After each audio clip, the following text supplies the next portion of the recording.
안녕하십니까. 우리 코스 강의를 시작합니다. 오늘부터는 인체의 생리학 부분에 대해서 간간히 여러분에게 꼭 알아줘야 할 내용에 대해서 말씀드리고자 합니다. 생리학도 건강미인을 창조하는 우리 코스 본사의 그 모든 것을 알기 위해서는 배워야 될 중요한 학문입니다. 제목은 셀젤과 건미당 그리고 혈액은 원래 바닷물이었다에 대한 내용에 대해서 오늘부터 말씀을 드리겠습니다. 구독과 알림 설정 해주시고, 이 구독과 알림 설정 한 번만 하면 됩니다. 좋아요는 영상을 볼 때마다 눌러주시면 저에게 큰 힘이 되겠습니다. 누차 강조하지만은 지금 본사가 또는 제가 하고 있는 부활의학과 대체의학이나 자연치유학이 아니라 부활의학은 그 윗단계입니다. 그러니까 대체의학을 배웠던 사람도 다시 배워야 됩니다. 그래서 부활의학은 아주 소중한 학문이기 때문에 미국의 그 퓨리턴 대학교의 석박사 과정입니다. 등록을 하시든지 청강생으로만 참여해도 됩니다. 010-8304-2175로 전화 주시고 다음 주 화요일 날, 그러니까 14일이 되겠습니다. 첫째 주 7일 날 화요일 날 해야 할 실기가 한 주 연기돼서 14일 날 실기를 합니다. 아주 중요한 실기 내용이 있으니까 참여하는 것은 돈 드는 거 아닙니다. 와서 청강생으로 와서 참여도 해 보시고 등록할 사람은 그 후에 등록해도 됩니다. 2년 8학기입니다. 오셔서 배우시기 바랍니다. 여러분을 위해서 하는 것이지 본사 위해서 하는 것은 절대로 아닙니다. 내가 날마다 보내드리는 영상의 내용 가지고는 불충분합니다. 그래서 여러분이 체계적으로 배워야 할 이론과 실기까지 정확하게 지도하고 있으니까 이 상황을 잘 파악하시고 저한테 전화 주시기 바랍니다. 감사합니다. 지금부터 그림은 눈으로 보시고 설명은 귀로 들으시기 바랍니다. 이 그림에 대한 설명은 내용 설명하면서 말씀드립니다.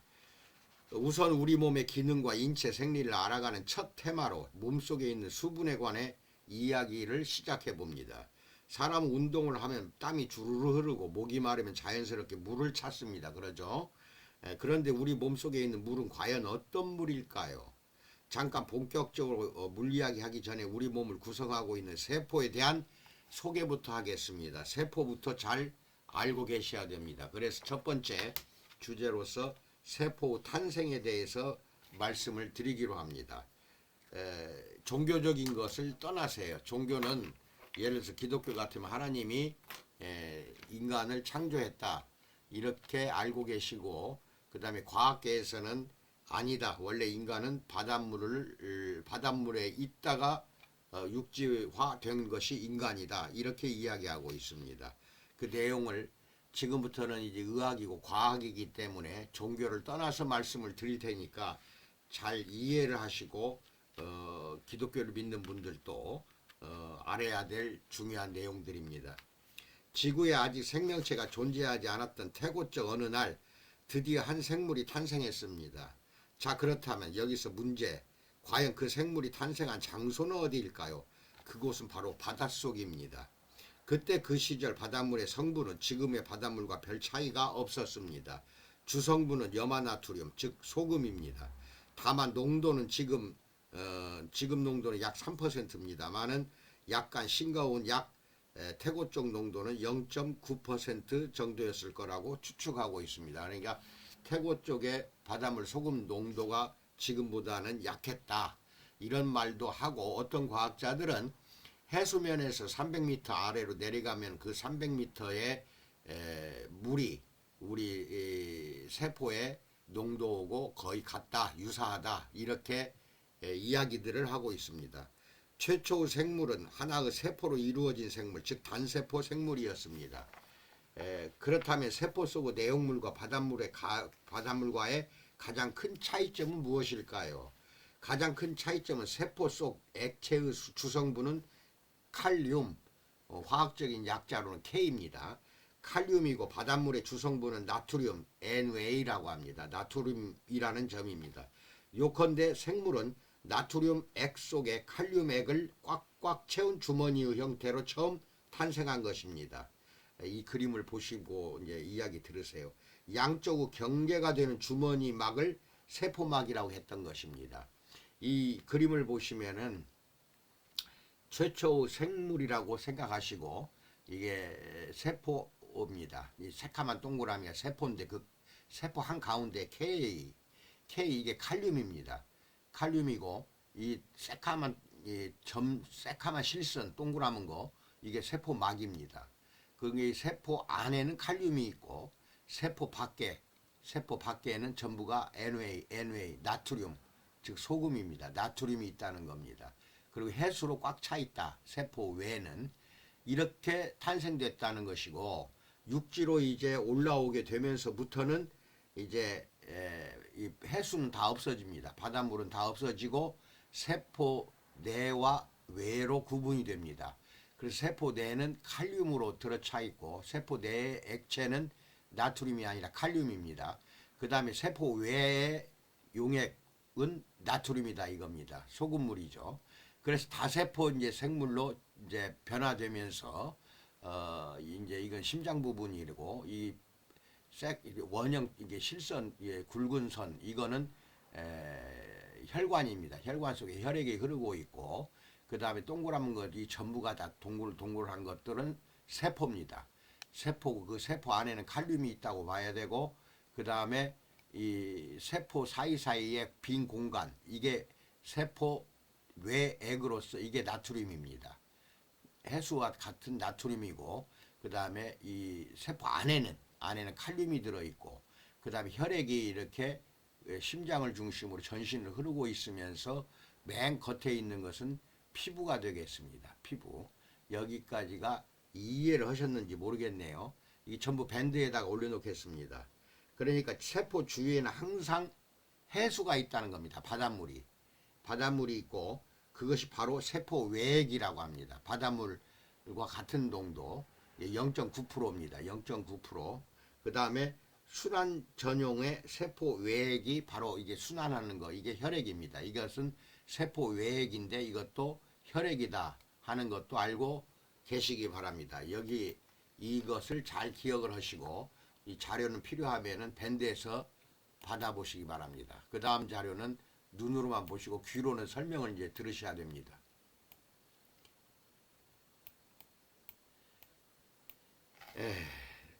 두 번째 다세포 생물의 탄생에 대해서 이제 말씀을 드리겠습니다. 그런데 이 바닷속 생물이 한 단계 업그레이드 되어서 마침내 육지로 올라와 살게 되었습니다. 그때까지 바닷속에 살고 있었던 세포 입장에서 보면 바닷물로 이루어졌던 주변 환경이 하루아침에 공기로 뒤바뀌자 갑작스러운 환경 변화에 적응하기가 힘들었을 것입니다. 그래서 주위에 짭짤한 바닷물을 그대로 머금은 채 올라왔다는 겁니다. 즉 주위의 바닷물과 함께 육지로 이사를 가게 된 것이고 말하자면 주위의 바닷물을 함께 묶어서 하나의 생물이 형성된 것이라고 과학계에서는 보고 있는 것입니다. 그 결과 육지로 올라온 생물은 세포 안과 세포 밖에 두 종류의 액체가 각각 구분돼서 지니게 되었던 것입니다. 세포 안은 칼륨 위주의 액체이고 세포 밖은 예전의 바닷물과 같은 나트륨 위주의 해수의 액체입니다. 그래서 전자를 세포 내액, 즉 칼륨이 있는 것을 세포 내액, 후자를 세포 외액, 해수 즉 나트륨 갖고 있는 것을 세포 외액이라고 합니다. 세포 외액은 예전에 살았던 바닷속 바닷물과 같은 성분입니다. 0.9% 농도. 여기에서는 육지로 올라왔다고 표현했지만 하나하나의 세포가 모여 다세포 생물로 진화하는 과정에서 세포는 세포 외액을 갖게 된 것입니다. 세포 외액을 채운 커다란 주머니 속에 둘 이상의 세포가 들어있는 것이 바로 다세포 생물입니다. 자, 그럼 지금까지 한 이야기를 한번 정리해 보기로 합니다. 세포란 칼륨을 가득 채운 작은 주머니입니다. 그래서 바닷물을 채운 큰 주머니 안에 이 작은 주머니가 가득 들어있는 것이 다세포 생물입니다. 바닷물의 주성분은 나트륨이고 작은 주머니의 테두리는 세포막이고 큰 주머니의 테두리는 사람으로 치자면 피부에 해당됩니다. 바닷물을 채운 큰 주머니만 있다면 세포는 공기 속이든 물 속이든 예전보다 염분 농도가 진한 오늘날의 바닷속이든 세계에 어디든지 갈 수가 있다는 것입니다. 그리고 이제 세 번째는 혈액의 탄생에 대해서 말씀드립니다. 그런데 다세포 생물이 좀 더 진화함에 따라 가까이 있는 세포에서 멀리 떨어진 세포로 산소나 영양분 그리고 노폐물을 효과적으로 운반하기 위해서 세포 외액 가운데 일부를 순환시키기 시작했다는 것입니다. 이 순환 전용 세포 외액이 바로 혈액입니다.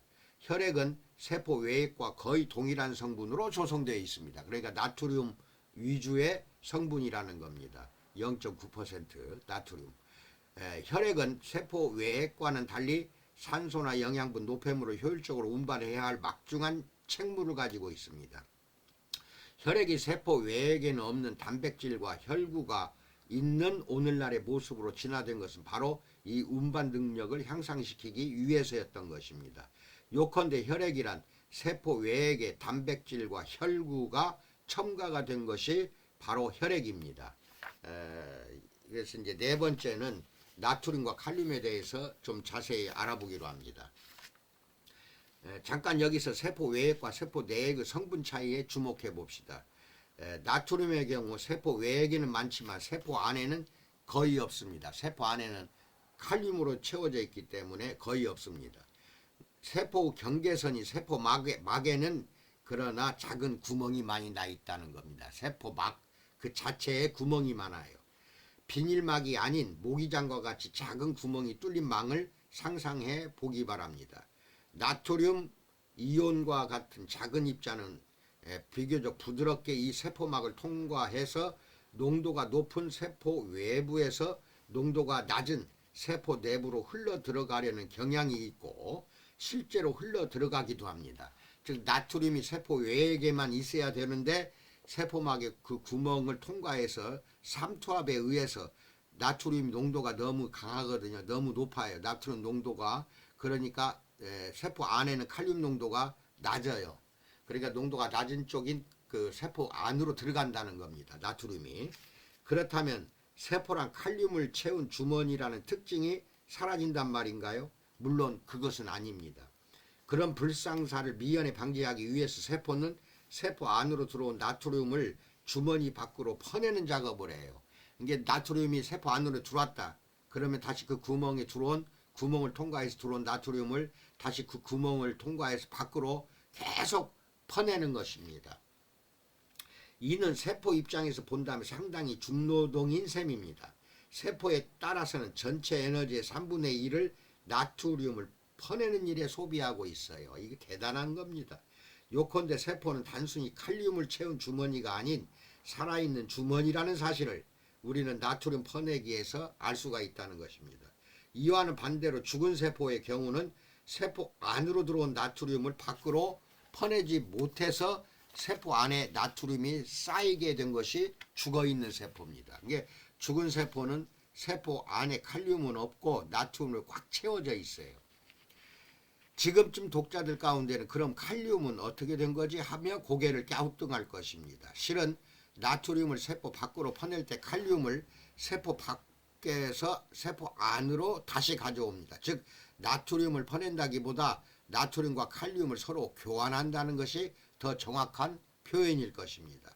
그 결과 세포 안에 나트륨 농도는 낮아지고 세포 밖에 있는 이제 칼륨을 끌어오니까 칼륨 농도는 높게 유지가 되는 것입니다. 그럼 주머니 안에 칼륨이 많아지면 어떤 장점이 있을까요? 가장 큰 이점은 세포 안팎으로 정기적인 차이가 발생한다는 점입니다. 근육이 수축하거나 신경이 흥분하는 메커니즘은 모두 이 전위 차이의 정도가 변화하면서 일어나는 현상입니다. 즉 근육세포나 신경세포의 세포 안팎에서 나트륨과 칼륨 그리고 칼슘 이온이 서로 들락날락 함으로써 근육이 수축하거나 신경이 흥분하게 되는 것입니다. 그러면 이 그림을 보고 이제 설명을 드리기로 합니다. 세포막에는 작은 구멍이 송송 뚫려 있습니다. 이게 뭐 방충망이 있죠. 이 방충망처럼 세포막에 구멍이 뚫려 있어요. 그래서 물 분자나 전해질 이온같이 작은 입자는 통과할 수 있어요. 그러나 단백질처럼 큰 입자는 이 구멍을 통과하지 못합니다. 못하고 이런 막을 반투막이라고 합니다. 반절 정도만 투과한다 이 뜻이에요. 그래서 방충망 때문에 마음대로 들어갈 수 없을 걸 하고 이 강아지가 이제 주장하고 있고, 그 다음에 방충망이 세포막으로 보시면 되고, 그 다음에 그것을 일직선으로 해서 이게 세포막입니다. 새캄 이게 세포막이고 이게 구멍이에요. 구멍. 그래서 이 구멍을 통과해서 나트륨이 세포 안으로 들어가요. 들어가고 그 다음에 단백질은 들어가지 못합니다. 단백질은 이렇게 들어가지 못하고 튕겨내고 그 세포 안으로 들어갔을 경우 이것을 이 물도 들어가고 나트륨도 들어가고 그다음 안에 있는 나트륨이 밖으로 퍼냅니다. 퍼내기도 하고 이렇게 세포가 살기 위해서 나트륨을 퍼내고 그 다음에 구멍이 뚫려진 틈을 통해 밖에 있는 칼륨을 다시 안으로 들어오게 합니다. 그러니까 나트륨이 나가고 칼륨이 들어오고 나트륨이 나가고 칼륨이 들어오고 이 그림을 잘 기억해 주시기 바랍니다. 그 다음에 이 그림을 보고 그 다음 귀로는 제가 하는 설명 드려 주시기 바랍니다.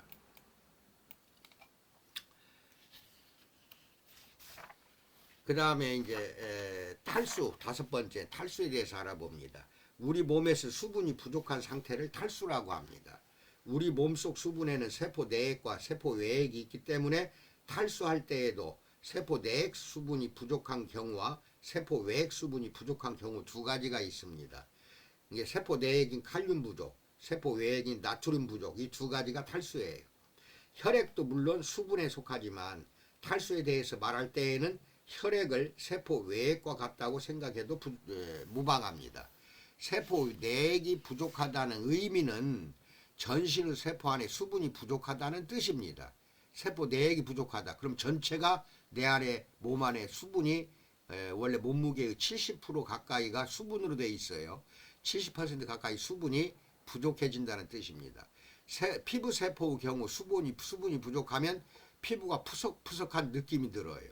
또 수분 섭취를 조절하고 있는 곳은 뇌세포로서 이 뇌세포에 수분이 부족하면 갈증을 느끼게 됩니다. 뇌에 수분이 부족하면. 한편 세포 외액이 부족하면 혈압이 떨어집니다. 세포 외액이 이게 나트륨이 부족하면 혈압이 떨어져요. 저혈압이 되는 겁니다. 이것은 대량 출혈이 일어났을 때와 같은 상태가 발생하기 때문입니다. 출혈이 생기면은 그렇게 된다 이겁니다. 세포 외액이 다 빠져나가요 밖으로. 실제로 탈수의 경우 정도의 차이는 있지만 대개 세포 내액과 세포 외액이 동시에 부족할 때 탈수가 생긴다는 것입니다. 탈수 치료는 수분을 보충해 주는 것이 주가 되지만 물과 아울러 염분 투여도 고려해야 할 때가 있습니다. 그래서 여러분이 링거를 맞죠. 링거 맞을 때 그게 수분 농도가 나트륨 농도가 0.9 즉 식염수라고 하잖아요. 0.9% 식염수를 계속 병원에 누워서 링거 주사를 맞아야 돼요. 그게 이제 식염수죠. 탈수가 되면 식염수를 넣어줘야 돼요. 어느 날 갑자기 망망대해를 표류하는 처량한 신세가 되었다고 상상해 봅시다. 그때 갈증이 난다고 바닷물을 벌컥벌컥 마셔도 될까요? 먼저 바닷물을 마셨다고 생각해 봅시다. 어떤 일이 벌어질까요? 우리 몸속에는 세포 외액과 바닷물이 섞이는 작용이 우선 일어납니다. 해수의 염분 농도는 세포 외액의 약 3배입니다. 3배 진한 바닷물 액체가 세포 외액에 첨가가 되면 세포 외액의 염분 농도가 높아져서 세포 내액의 수분이 세포 밖으로 빠져나가게 됩니다. 이렇게 되면 세포 안의 수분은 오히려 감소하고 갈증을 더 심하게 느끼는 겁니다. 이게 바닷물 먹었다 더 큰일 납니다. 탈수가 더 심해져요. 요컨대 갈증을 느낄 때 바닷물을 마시면 더 나쁜 결과를 초래합니다. 흔히 짠 음식을 많이 먹으면 물을 많이 찾게 되는데 이것도 똑같은 이치라는 것입니다. 이 그림을 봅시다. 나트륨 펌프 트레인이라고 되어 있죠. 1번 이 그림을 봅시다. 찬호는 데이트하고 있죠. 바다 위에서. 그 다음에 어머 저 보트 좀 봐요. 무지 빨라요. 어?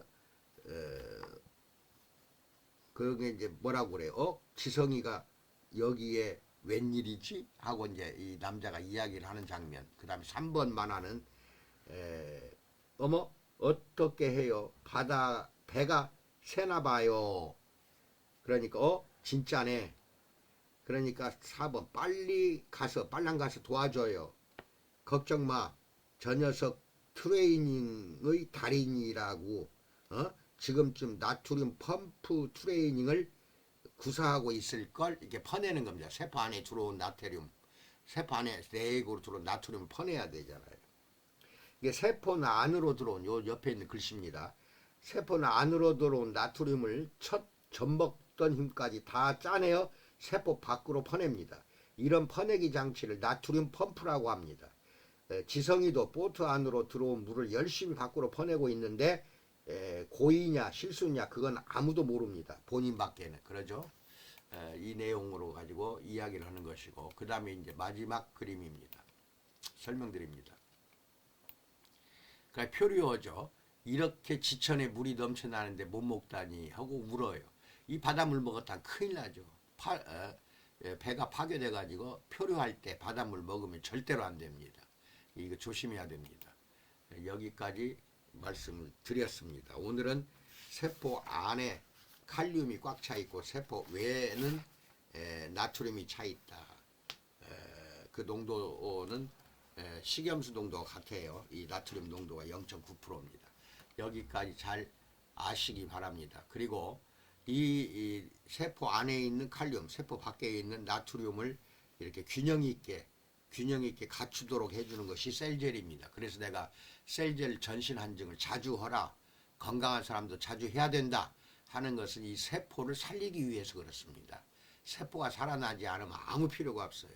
살리는 방법은 세포 내에 칼륨이 꽉 차게 있어야 되고 세포 외에는 나트륨이 들어차 있어야 됩니다. 그걸 맞춰주는 게 셀젤 전신 한증하는 것이고, 두 번째는 건미당입니다. 건미당을 계속 먹으면서 셀젤 한증하도록 고객에게 이 그림들을 보여주면서 설명해 주시기 바랍니다. 그렇지 않으면 이게 쭈글쭈글해지거나 세포가 다 죽어요. 세포가 빨리 죽는다는 건 그만큼 노화가 빨라집니다. 노화가 엄청 빨라진다는 것은 세포 외에 있는 나트륨이 세포 안에 있는 칼륨으로 밀고 들어온 걸 퍼내지 못하면은 그 세포가 다 죽어버리거든요. 다 세포가 죽기 시작했다. 노화가 빨리 온다는 것입니다. 이걸 막아주는 것이 셀젤하고 건미당입니다. 여기까지 말씀드렸습니다. 번창하시고 사업에 꼭 성공하세요. 위드 코로나 조심하시기 바랍니다. 감사합니다.